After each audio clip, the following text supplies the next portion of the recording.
বন্ধুরা চলে এসেছি রান্না করতে। এখন বাজে 9:45, পুজো হয়ে গেছে। ঠাকুরকে তো ফল মিষ্টি দিয়ে সকালে পুজো দিয়েছি, সেটা আর আপনাদের দেখাতে পারিনি।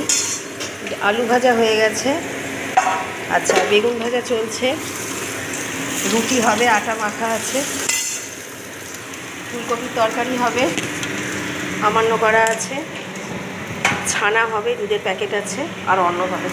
ও আর একটা দেখানো হলো না আপনাদের তো সব কিছুই দেখাই।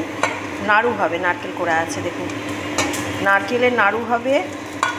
আচ্ছা বেগুন ভাজা চলছে, আলু ভাজা হচ্ছে, রুটি হবে, ছানা হবে, কপির তরকারি হবে, আর অন্ন হবে। এইগুলো রান্না চলছে।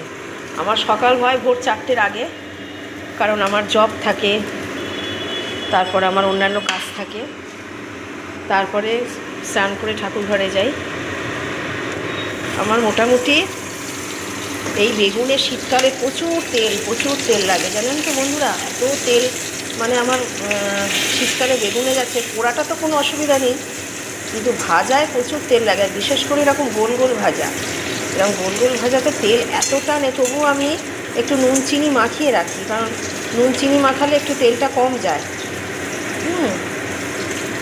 কিন্তু মানে আজ আপনাদের ভোগ দিয়ে আবার পরে দেখাবো। আপনারা দেখতেই পেলেন বেগুন ভাজা, আলু ভাজা, রুটি, ফুলকপি আলুর রসা, ছানা, আর নারকেল কোড়াই আছে, আমান্য করা আছে, নাড়ু হবে। তো এগুলো করতে তো বন্ধুরা সময় লাগবে, তো আস্তে আস্তে হচ্ছে। মোটামুটি আমার 11টার মধ্যে সব কমপ্লিট হয়ে যাবে আশা করছি। ভোগ লাগিয়ে দেবো আমি। তাই আস্তে আস্তে চলছে। আজকে এখন এত ঠান্ডা হাওয়া দিচ্ছে, আর এত মানে ঠান্ডা হচ্ছে, পৌষ মাস। আচ্ছা আর একটা জায়গায় আমরা যাব বড়দিনে, 25শে ডিসেম্বর। বলে দেবো কোথায় যাব, বলে দিতে হবে না বন্ধুরা, আপনারা দেখতেই পাবেন, আমি ভিডিও ছাড়ব, ভালো লাগবে আপনাদের।